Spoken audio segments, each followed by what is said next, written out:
नमस्कार।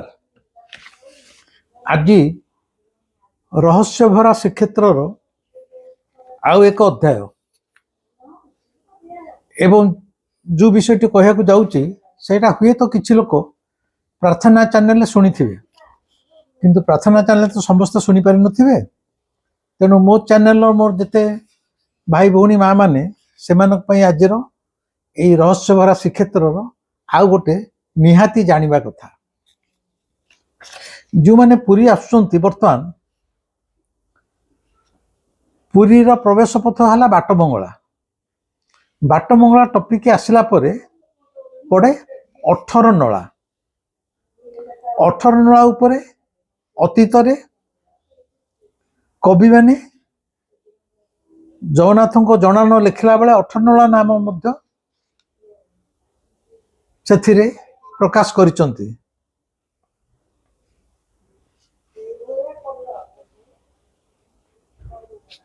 एई जो 18 नला जे कौन सी लोक पुरी आसीबो से 18 नलार पोलो देकी ही पुरी भीतर प्रवेश करती। एवं गोटे समय थिला ब्रिटिशर्स को समय मोगल मान समय जो दर्शनार्थी माने श्रीक्षेत्र को आसुथिले 18 नला पाखरे तांको यात्री टिकस आदाय करा जाउथला। यात्री टिकस आदाय कला परे ही से माने श्रीक्षेत्र भीतर को प्रवेश करि पारुथिले। एवं से समय रे 18 नला होई नथिला। 18 नलार निर्माण पूर्व एवं परे से स्थान रे ही यात्री टिकस टैक्स आदाय करा जाए एवं लोक माने श्रीक्षेत्र प्रवेश करती। कवि मैंने लिखिं चाल सखी आमे दर्शन करिबा बोली जो लिखा जाइछि सेतरे अछि बाटरे बाटमंगला देखिबा 18 नला बेनी नयन कौन पोखालिबा। मोर एग्जैक्ट से लाइन गुड़ा मन पड़ुनी किंतु बाटरे बाटमंगला देखिबा 18 नला बेनी नेत्र पोखालिबा कवि कंठरे एटा शोभा पाउथला। से समय रे गोटे नईटे बही जाउथला माने पुरी भितर पशिया पे गले मूसा नई गुंडीचाहर पाखरे मालिनी नदी आगुरु कहिछि।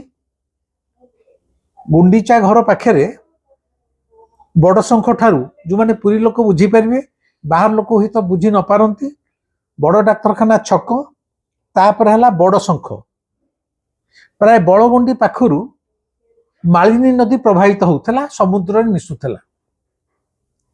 रथ यात्रा जो हुए 6टा रथ होता 3टा रथरे ठाकुर बसिक आसुले बड़गुंडी जाए बड़गुंडी ठारे ठाकुर ओह्लैबे 3टा डंगारे चढ़े 3टा डंगारे मालिनी नदी पार होगी गुंडीचा घर पाखे ओह्लैबे पुणी सेठी आउ 3टा रथ ही थाए 6टा रथ आर कूल मालिनी नदी आर कूल जा गुंडीचा घर पाखे पहुंचती। बहुत तकलीफ भोगिया पड़ूला बहु श्रम बहु अर्थ खर्च। मालिनी नदी गोटे थिला जो मालिनी नदी पोता है परे शरधा बाली रानी शरधा जो मालिनी नदी की पोतिला परे तापर 3टी रथ है सी पर कथा। बर्तमान शरधा बाली आपण मैंने जानते जो गुंचारे रथ बाहुड़ा बेले शरधा बाली 3टा रथ थाए। तेणु पुरी सहर को पशिला बेले आग गोटे मूसा नई थिला हुलहुलिया पोलो मूसा नई पर मालिनी नदी। तेणु पुरी सहर को प्रवेश पूर्व नदी पार होगा पड़ूला। तार परवर्ती समय से नदी उपरे 18 नला पोल तैयारी है। 18 नला पोल सह एक सुंदर ऐतिहासिक दस्तावेज कहतु बा इतिहासर एक स्वर्णिम घटना लिपिबद्ध हो रही अछि। एटा कहूँ यही सकाशे पुरीर जो किछि ऐतिह्य वर्तमान सुधा बंचिक रही कारण अनेक ऐतिह्य को तो ଆମର ଯୋଉ ପାଣ୍ଡୁ ସରକାର ଏଇ 5 ବର୍ଷ ତଳେ ନବୀନଙ୍କର ଯୋଉ ସେନାପତି ପାଣ୍ଡୁ, ସେ ତ ପୁରୀର ଅନେକ ମଠ ବାଡି ଆଶ୍ରମକୁ ଭାଙ୍ଗି ଚୁରମାର କରିଦେଲା। ସେ ଥିଲା ଦ୍ୱିତୀୟ କଳା ପାହାଡ଼।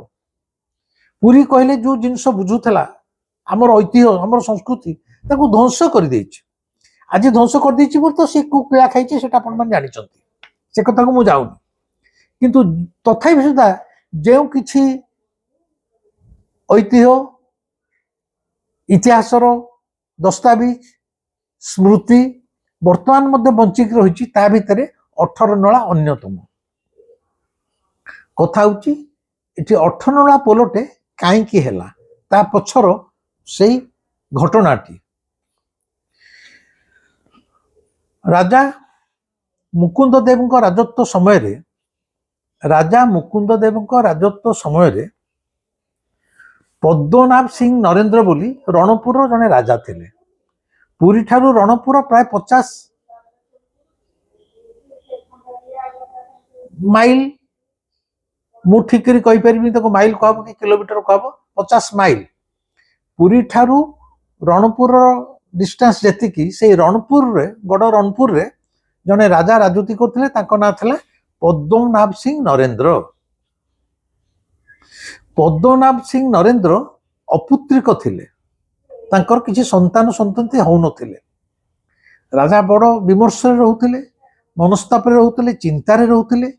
ଏଡ଼େ ଏକ ରାଜ୍ୟ, ମୁଁ ଚାଲିଗଲା ପରେ ଏ ସମ୍ପତ୍ତି କିଏ ଭୋଗ କରିବ, ଏଠି କିଏ ଶାସନ କରିବ? ସେ ତାଙ୍କ ମନ୍ତ୍ରୀଙ୍କ ସହିତ ପରାମର୍ଶ କରିଛନ୍ତି।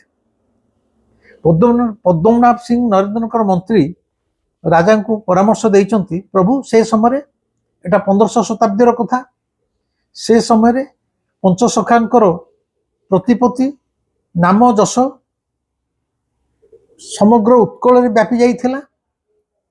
ମନ୍ତ୍ରୀ ପରାମର୍ଶ ଦେଇଛନ୍ତି ଆପଣ ଅଚ୍ୟୁତାନନ୍ଦ, ଆମେ ଯୋଉ ଅଚ୍ୟୁତାନନ୍ଦ ମାଳିକା ବୋଲି କହୁଛେ, ଆପଣ ଅଚ୍ୟୁତାନନ୍ଦଙ୍କୁ ଆଣିକି ଏଇ ରାଜନଗରରେ ରଖନ୍ତୁ, ତାଙ୍କର ଶରଣାପନ୍ନ ହୁଅନ୍ତୁ। ପଦ୍ମନାଭ ସିଂ ନରେନ୍ଦ୍ରଙ୍କର ମନକୁ କଥାଟା ପାଇଛି। ସେ ଅଚ୍ୟୁତାନନ୍ଦଙ୍କୁ ଶସ୍ୟମାନେ ନିମନ୍ତ୍ରଣ କରି ଆଣି ରାଜନଗରରେ ରଖିଛନ୍ତି। ଅଚ୍ୟୁତାନନ୍ଦ ପଦ୍ମନାଭ ସିଂ ନରେନ୍ଦ୍ରଙ୍କ ରାଜନଗରରେ କିଛି କାଳ ଅବସ୍ଥାପନା କରିଥିଲେ। ତାଙ୍କର ସେଇ ରାଜନଗରରେ ରହିବା କାଳରେ ଅଚ୍ୟୁତାନନ୍ଦ ହରିବଂଶ ପୁରାଣ ଓଡ଼ିଆରେ ରଚନା କରିଥିଲେ। ଅଚ୍ୟୁତାନନ୍ଦଙ୍କ ଲିଖିତ ହରିବଂଶ ପୁରାଣ ଓଡ଼ିଆରେ ସେଇ ରାଜା ନରେନ୍ଦ୍ରଙ୍କ ପାଖରେ ରହିଲା ବେଳେ ଅଚ୍ୟୁତାନନ୍ଦ ଲେଖିଥିଲେ। ଲେଖିଲା ପରେ ପ୍ରତିଦିନ ଅଚ୍ୟୁତାନନ୍ଦ ସନ୍ଧ୍ୟାବେଳେ ହରିବଂଶ ପୁରାଣ ପଢ଼ନ୍ତି, ରାଜା ରାଣୀ ଦୁହେଁ ଯାକ ତାକୁ ଶ୍ରବଣ କରି କୃତାର୍ଥ ମନେ କରନ୍ତି।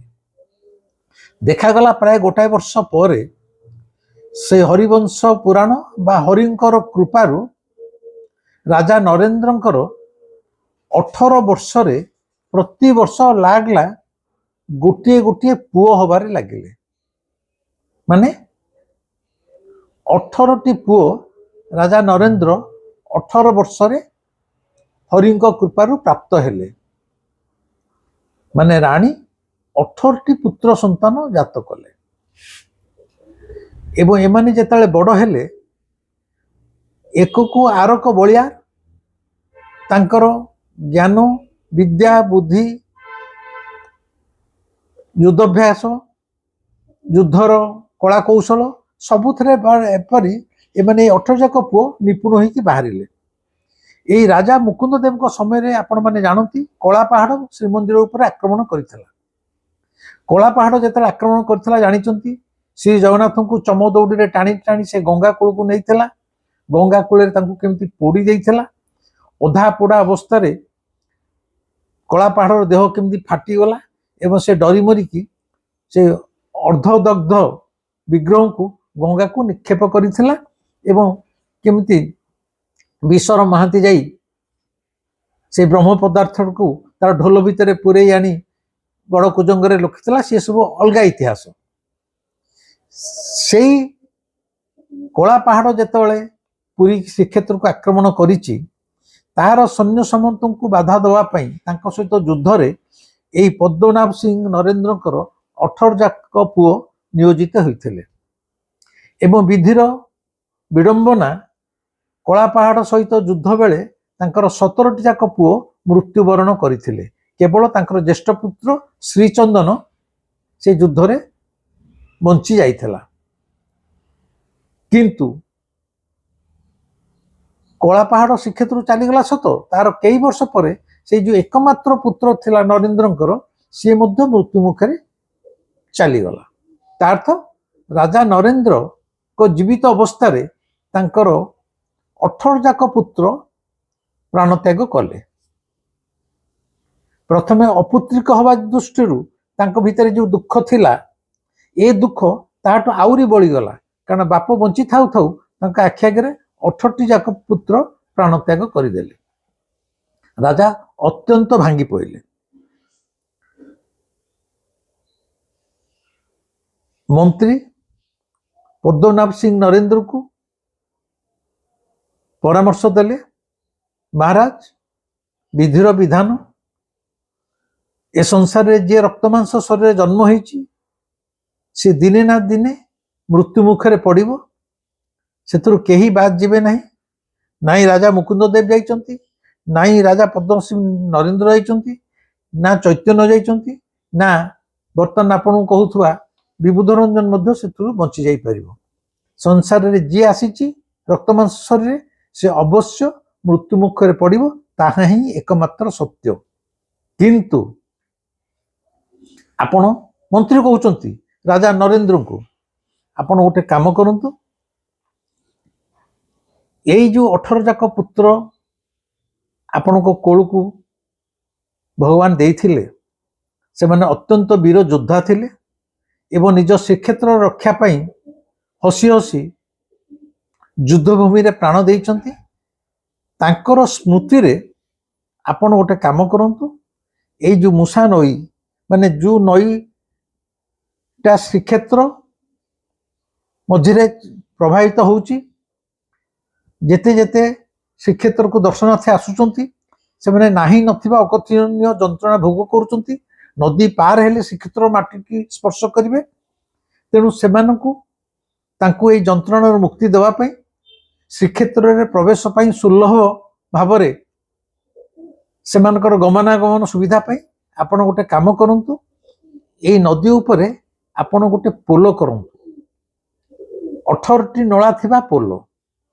18ଟି ନଳା ଥିବା ପୋଲ ମାନେ ଏଇ 18ଟି ପୁତ୍ରଙ୍କ ସ୍ମୃତିରେ ଏଇ ପୋଲଟା ହଉ। ହେଲେ ଏକରେ ଶ୍ରୀକ୍ଷେତ୍ରକୁ ଆସୁଥିବା ଦର୍ଶନାର୍ଥୀ ମାନେ ଭଲରେ ପୋଲ ଦ୍ୱାରା ଶ୍ରୀକ୍ଷେତ୍ର ଭିତରେ ପ୍ରବେଶ କରିପାରିବେ ଏବଂ କାଳ କାଳକୁ ଯେତେବେଳେ ପଚାର ଅନ୍ୟମାନଙ୍କ ଭିତରେ ପ୍ରଶ୍ନ ଉଠିବ ଏଠି 18ଟା ନଳା ଥିବା ପୋଲଟା କାହିଁ ହେଲା, ସେତେବେଳେ ସମସ୍ତେ କେବଳ ଆପଣଙ୍କୁ ନୁହଁ ଆପଣଙ୍କର ଏଇ ପୁତ୍ରମାନଙ୍କୁ ମଧ୍ୟ ମନେ ପକାଇବେ। ତା ଦ୍ୱାରା ସେମାନଙ୍କର ସ୍ମୃତି ଆଗାମୀ ଅନେକ ବର୍ଷ ଯାଏଁ ଜୀବିତ ହେଇକି ରହିବ ଯେ ଏଇ 18 ନଳା ପୋଲ ହେଇଥିଲା ରାଜା ନରେନ୍ଦ୍ରଙ୍କର 18ଟି ପୁତ୍ରଙ୍କର ସ୍ମୃତିରେ। ରାଜାଙ୍କ ମନକୁ କଥାଟା ପାଇଛି, ତେଣୁ ରାଜା ତା ପରବର୍ତ୍ତୀ ସମୟରେ ଏଇ ମୁଷା ନଈ ଉପରେ ଏଇ ପୋଲଟି କରିଛନ୍ତି, ଯାହାର ନାଁ ବର୍ତ୍ତମାନ ସୁଦ୍ଧା ଅଛି 18 ନଳା ପୋଲ। ଯଦି କେହି ପୁରୀ ଆସୁଥାନ୍ତି ଦେଖିବେ ଆଜି ସୁଦ୍ଧା ମଧ୍ୟ ସେ 18 ନଳା ପୋଲ ଏଇ 600-700 ବର୍ଷ ଧରି ସେମିତି ସୁରକ୍ଷିତ ସୁନ୍ଦର ଭାବରେ ରହିଛି। ଯଦିଓ 18 ନଳା ଆପଣ ଦେଖିବେ ତା ଭିତରେ 19ଟା ଖମ୍ବ ଅଛି। ଭାବିବେ ତ 18 କୁହାହେଲା, ଗଣିଲେ କାହିଁ 19 ହଉଛି? ଆରେ ଭାଇ 19ଟା ଖମ୍ବ, 19ଟା 1 2 19ଟା ଖମ୍ବ, ତା ଭିତରେ ନଳା ହଉଛି 18ଟା। ଏବେ ମଧ୍ୟ ରହିଛି। ଏ 600-700 ବର୍ଷ ପରେ ଅନେକ ପୋଲ ନିର୍ମାଣ ହେଇଛି ଏ ଆଧୁନିକ ବୈଜ୍ଞାନିକ ଯୁଗରେ, ସେଗୁଡ଼ା ଭାଙ୍ଗି ଭୁଙ୍ଗି ବି ଗଲାଣି। କିନ୍ତୁ ଦୀର୍ଘ 600-700 ବର୍ଷ ଧରି ଏଇ ଯୋଉ ରାଜା ନରେନ୍ଦ୍ର 18 ନଳା ପୋଲ ତିଆରି କରିଛନ୍ତି, ସେ ଏବେ ବି ସଗର୍ବରେ ଶ୍ରୀକ୍ଷେତ୍ରର ପ୍ରବେଶ ପଥରେ ମୁଣ୍ଡ ଟେକି ଦଣ୍ଡାୟମାନ ହୋଇଅଛି। ଏଇ ଯୋଉ 18 ନଳା ପୋଲ ଇଏ ରାଜା ପଦ୍ମନାଭ ସିଂ ନରେନ୍ଦ୍ରଙ୍କର 18ଟି ପୁତ୍ରଙ୍କର ସ୍ମୃତିରେ ଏଇଟା ତିଆରି ହେଇଛି। ଏଇଟାର କହିବାର କଥା ହେଲା ଇଏ ମଧ୍ୟ ଶ୍ରୀକ୍ଷେତ୍ରର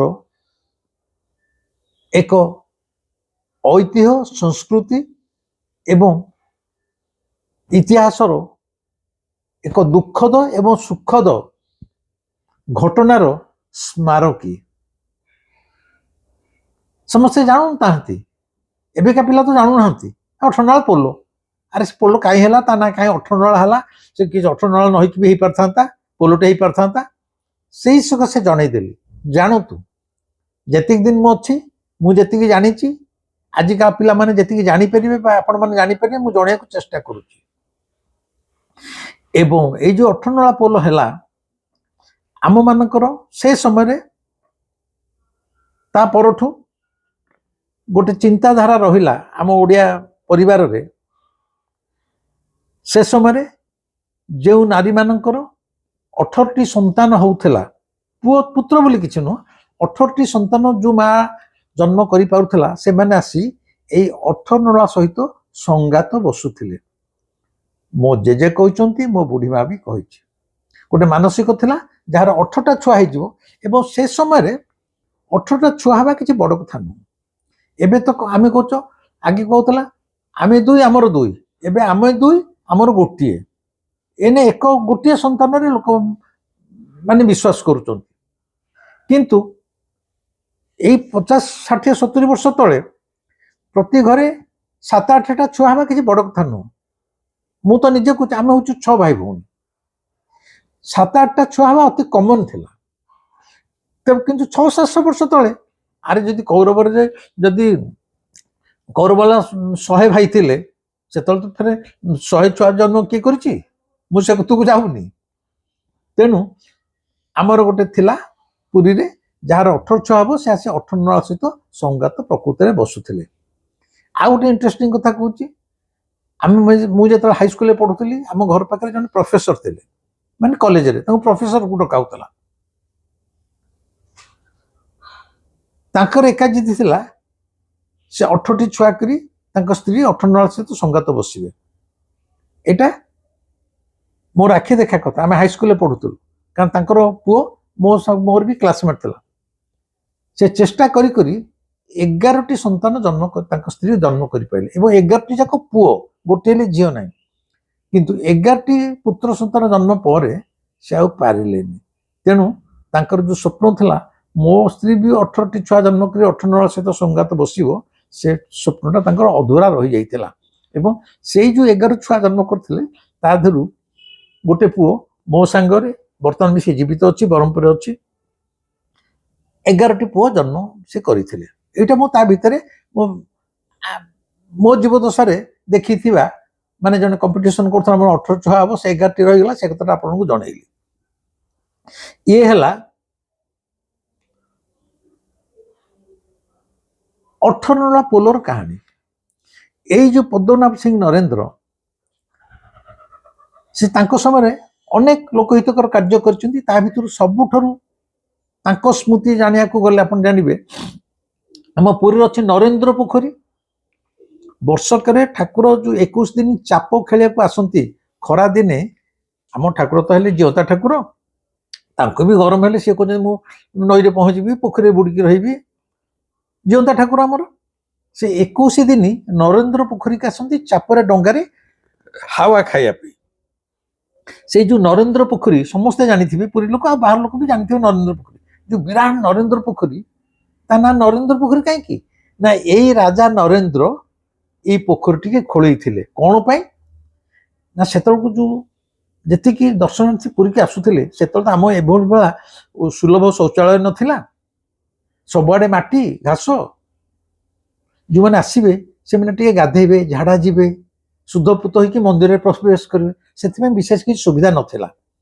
ରାଜା ନରେନ୍ଦ୍ର ଭାବିଲେ ଯୋଉମାନେ ଦର୍ଶନାର୍ଥୀ ଆସିବେ, ଅତି କମରେ ତାଙ୍କର ଯେମିତି ଗାଧୁଆ ପାଧୁଆ ସବୁ କିଛି, ଶୌଚ ସବୁ ସୁବିଧାରେ ହେଇପାରିବ, ସେଥିପାଇଁ ଆଜି ଯୋଉ ନରେନ୍ଦ୍ର ପୋଖରୀକି ଆମେ ଦେଖୁଛେ, ଯୋଉ ନରେନ୍ଦ୍ର ପୋଖରୀରେ ଠାକୁର ଚାପ ଖେଳୁଛନ୍ତି, ସେ ନରେନ୍ଦ୍ର ପୋଖରୀ ଏଇ ରାଜା ନରେନ୍ଦ୍ର ହିଁ ଖୋଳେଇଥିଲେ। ଏବଂ ତାଙ୍କରି ନାଁରେ ତା ନାଁ ଦିଆଯାଇଛି ନରେନ୍ଦ୍ର ପୋଖରୀ। ଏତଦ୍ ବ୍ୟତୀତ ଗୁଣ୍ଡିଚା ଘର ଯୋଉମାନେ ଯାଇଥିବେ, ରଥଯାତ୍ରାରେ ଦେଖିଥିବେ, ଠାକୁରଙ୍କର 9 ଦିନ ଯୋଉ ଯାତ୍ରା ହୁଏ, ରଥଯାତ୍ରା, 3ଟା ରଥ ଆସି ଗୁଣ୍ଡିଚାଘରଠି ଲାଗେ। ଗୁଣ୍ଡିଚା ଘରେ ଗୁଣ୍ଡିଚା ରାଣୀଙ୍କ ଉଦ୍ଦେଶ୍ୟରେ ଗୁଣ୍ଡିଚା ଘର ହେଇଛି। ଠାକୁର ଆସି ସେଠି 9 ଦିନ ନହନ୍ତି। ସେତେବେଳେ ମନ୍ଦିର ହେଇଯାଇଥିଲା, ରାଜା ଇନ୍ଦ୍ରଦ୍ୟୁମ୍ନ ମନ୍ଦିର ତୋଳି ଦେଇଥିଲେ, କିନ୍ତୁ ମନ୍ଦିରର ଯୋଉ ଚାରିପଟେ ବେଢା ପାଚେରୀ, ଯେମିତି ଶ୍ରୀମନ୍ଦିରର ମେଘନାଥ ପାଚେରୀ, ସେମିତି ଗୁଣ୍ଡିଚାର ମଧ୍ୟ ଗୋଟେ ମେଘନାଥ ପାଚେରୀ ଅଛି। ତାକୁ ମେଘନାଥ ପାଚେରୀ କୁହ ନ କୁହ କିଛି ନାହିଁ, ଗୋଟେ ବିରାଟ ଉଚ୍ଚର, ଠିକ ପୁରୀ ମନ୍ଦିର ଭଳିଆ ତା ଚାରିପଟେ ଗୋଟେ ବଡ ପାଚେରୀ ବୁଲିଛି ହେଇକି ସୁରକ୍ଷିତ ହେଇକି ମନ୍ଦିରଟି ହେଇଛି। ସେଇ ଯୋଉ ମନ୍ଦିର ଚାରିପଟେ ବେଢାର ଯୋଉ ବଡ ମେଘନାଥ ପାଚେରୀ ହେଇଛି, ସେଇଟାକୁ ମଧ୍ୟ ଏଇ ରାଜା ନରେନ୍ଦ୍ର କରିଥିଲେ। ତେଣୁ 18 ନଳା ପୋଲ ରାଜା ନରେନ୍ଦ୍ରଙ୍କର 18 ପୁଅଙ୍କ ସ୍ମୃତିରେ, ଶ୍ରୀ ଗୁଣ୍ଡିଚା ଘରର ମେଘନାଥ ପାଚେରୀ ରାଜା ନରେନ୍ଦ୍ର, ଏବଂ ଏଇ ଯୋଉ ନରେନ୍ଦ୍ର ପୋଖରୀରେ ଠାକୁର ଚାପ ଖେଳୁଛନ୍ତି ତାକୁ ମଧ୍ୟ ରାଜା ନରେନ୍ଦ୍ର ଖୋଳେଇଥିଲେ। ଇଏ ହେଲା ରାଜା ମୁକୁନ୍ଦ ଦେବଙ୍କ ସମୟର କଥା, ରଣପୁରର ରାଜା ପଦ୍ମନାଭ ସିଂ ନରେନ୍ଦ୍ରଙ୍କର କଥା ଏବଂ 18 ନଳା ପୋଲର କଥା। କେବେ ଯଦି ଆପଣମାନେ ପୁରୀ ସହରକୁ ଆସୁଛନ୍ତି, ଖାଲି ସିଂ ସାଙ୍ଗ ନିଜ କାରରେ ଟାଉନ ଭିତରକୁ ପଶି ଯାଆନ୍ତୁନି। ଘଡ଼ିଏ ପାଇଁ, କିଛି ସମୟ ପାଇଁ କାରରୁ ଓହ୍ଲାନ୍ତୁ, 18 ନଳା ପୋଲଟିକି খুব ଭଲ ରୂପେ ନିରୀକ୍ଷଣ କରନ୍ତୁ। ଅନ୍ତତଃ ପକ୍ଷେ ଯେମିତି କେହି ମରିଗଲେ ଆମେ ସବୁ ମିଟିଂରେ 1 ମିନିଟ୍ ନିରବ ପ୍ରାର୍ଥନା କରୁଛେ, ଅନ୍ତତଃ ପକ୍ଷେ ଯେଉଁ ରାଜା ନରେନ୍ଦ୍ରଙ୍କ ପାଇଁ ଆଜି ଶ୍ରୀକ୍ଷେତ୍ର ଭିତରକୁ ବିନା ବାଧାରେ ଗାଡ଼ି ମଟର ଚାଲି ଆସି ପାରୁଛି, ଦର୍ଶନାର୍ଥୀ ମାନେ ପ୍ରବେଶ କରିପାରୁଛନ୍ତି, ନଈ ପାର ହେବାର ଆଉ ବାଧା ନାହିଁ, ସେଇ ରାଜା ନରେନ୍ଦ୍ର ଏବଂ ତାଙ୍କର ସେଇ ଯୋଦ୍ଧା 18ଟି ପୁତ୍ରଙ୍କ ସ୍ମୃତିରେ ଅନ୍ତତଃ ପକ୍ଷରେ ମୁଁ ଅନୁରୋଧ କରିବି, ଗାଡ଼ିରୁ ଟିକେ ଓହ୍ଲାନ୍ତୁ, 1 ମିନିଟ୍ ପାଇଁ 18 ନଳା ପୋଲକୁ ଦେଖନ୍ତୁ ଏବଂ ଆଖି ମୁଜି ତାଙ୍କ ଉଦ୍ଦେଶ୍ୟରେ ଆପଣଙ୍କର ଶ୍ରଦ୍ଧା ଅର୍ପଣ କରନ୍ତୁ। ସେଣିକି ରାଜା ନରେନ୍ଦ୍ରଙ୍କ ପାଖରେ ଆପଣଙ୍କର ଶ୍ରଦ୍ଧାଞ୍ଜଳି ପହଞ୍ଚିବ କି ନାହିଁ ମୁଁ କହିପାରିବିନି, କିନ୍ତୁ ଓଡ଼ିଆ ଭାବରେ ଆମେ ଆମର ପୂର୍ବସୂରୀଙ୍କୁ ଯେ ସମ୍ମାନ ଦେଇ ଜାଣୁ, ଅନ୍ତତଃ ପକ୍ଷେ ସେତକ ଆଶା କରିବା କ'ଣ କିଛି ଭୁଲ ହବ? ଏ ଥିଲା 18 ନଳା ପୋଲର କାହାଣୀ। ପୁଣି ଆଗକୁ ଆଉ କିଛି ରହସ୍ୟଭରା ଶ୍ରୀକ୍ଷେତ୍ରର ଆଉ କିଛି ଅଧ୍ୟାୟ କହିବି, ମଝିରେ ମଝିରେ କହୁଥିବି। କିଛି ବ୍ୟସ୍ତ ବିବ୍ରତ ହବାର ନାହିଁ। ରହସ୍ୟଭରା ଶ୍ରୀକ୍ଷେତ୍ରକୁ ନେଇ ମୁଁ ଯେତେ ଛୋଟ ମୋଟ କଥା ଜାଣିଛି ସବୁ କହିବି। ଆଜି ଆଉ ଗୋଟେ କଥା କହୁଛି, ଆମର ଯୋଉ ଧ୍ୟାନ ଶିବିର ଜାନୁଆରୀ 2ୟ ସପ୍ତାହରେ ହବ, ତାର ଶେଷ ତାରିଖ ଆଜି ଥିଲା, ଆଜି 20 ତାରିଖ ଥିଲା। ଆଉ ମାତ୍ର 2 ଦିନ ପାଇଁ ତାକୁ ଟିକେ ବଢ଼େଇ ଦିଆଗଲା, କାରଣ ଅନେକ ମୋତେ ଫୋନ କରି କହିଲେ ଆଉ ଟିକେ 2-3 ଦିନ ଆମକୁ ସମୟ ଦିଅନ୍ତୁ, ଆମେ ମଧ୍ୟ ଧ୍ୟାନ ଶିବିର ଆଟେଣ୍ଡ କରିବାକୁ ଚାହୁଁଛୁ। ହଠାତ୍ ଯଦି ଆଜି ବନ୍ଦ ହେଇଯିବ ଆମେ ଏ ସୁଯୋଗରୁ ବଞ୍ଚିତ ହବୁ। ତେଣୁ କିଛି ଲୋକଙ୍କର ଫୋନରେ ଅନୁରୋଧ ପାଇଁ ୟାକୁ ଆଉ 2 ଦିନ ବଢ଼େଇ ଦିଆଗଲା, ମାନେ 22 ତାରିଖ ଯାଏଁ, ଆଜି 20, ଆହୁରି 2 ଦିନ 21, 22 ତାରିଖ ଯାଏଁ ମଧ୍ୟ ଆପଣ ନାମ ରେଜିଷ୍ଟ୍ରେସନ କରିପାରିବେ, କିନ୍ତୁ 22 ପରେ ଆଉ କାହାରିକି ନିଆଯିବ ନାହିଁ। ଏବଂ ସେଇ ଯେଉଁମାନେ ଶିବିର ଆଟେଣ୍ଡ କରିବାକୁ ଚାହୁଁଛନ୍ତି ସେମାନେ ପପୁ ମହାରାଜକୁ କଣ୍ଟାକ୍ଟ କରିବେ। ପପୁ ମହାରାଜଙ୍କର ନମ୍ବର ଆଉ ଥରେ ଡାକି ଦଉଛି, ଟିପି ଦିଅନ୍ତୁ, 943 793 1018। ଆଉ ଥରେ କହୁଛି, 943 793 1018। ଆଉ ଗୋଟେ ପୂର୍ବ ନମ୍ବର ମୁଁ କହିଥିଲି 9853431018। ଆଉ 2 ଦିନ ଟାଇମ ଏକ୍ସଟେନସନ କରାଗଲା। ଯେଉଁମାନେ ଧ୍ୟାନ ଶିବିର ପାଇଁ ନାମ ରେଜିଷ୍ଟ୍ରେସନ କରିପାରି ନାହାନ୍ତି, ଏଇ 21-22 ତାରିଖ 2 ଦିନ ଭିତରେ ଯେଉଁମାନଙ୍କର ଆଗ୍ରହ ସେମାନେ କରିନିଅନ୍ତୁ, ନକଲେ ବି କିଛି ଦୁଃଖ ନାହିଁ। ଆପଣମାନଙ୍କ ଅନୁରୋଧ ପାଇଁ ଯୋଡ଼େ ଦିନ ଆଉ ଏକ୍ସଟେନସନ କରାଯାଇଛି। ଜାନୁଆରୀ 2ୟ ସପ୍ତାହରେ ନିଶ୍ଚିତ ଧ୍ୟାନ ଶିବିର ଅନୁଷ୍ଠିତ ହେବ। ଗୋଟାଏ ଥର ଧ୍ୟାନ ଶିବିର ଆଟେଣ୍ଡ କରନ୍ତୁ, ଜାଣିବେ ଜୀବନର ପରିବର୍ତ୍ତନ କିଭଳି ହୋଇପାରେ। ଆଟେଣ୍ଡ କଲେ ହିଁ ଜାଣିବେ। ଆଜି ପାଇଁ ରହୁଛି, ए भिडियोटी केमिति लागला मते निश्चय कमेंट रे जणैबे, लाइक करिवे, सब्सक्राइब करिवे, जेच्छाता शेयर करिवे। शेयर निश्चित करंतु। रहिली, नमस्कार।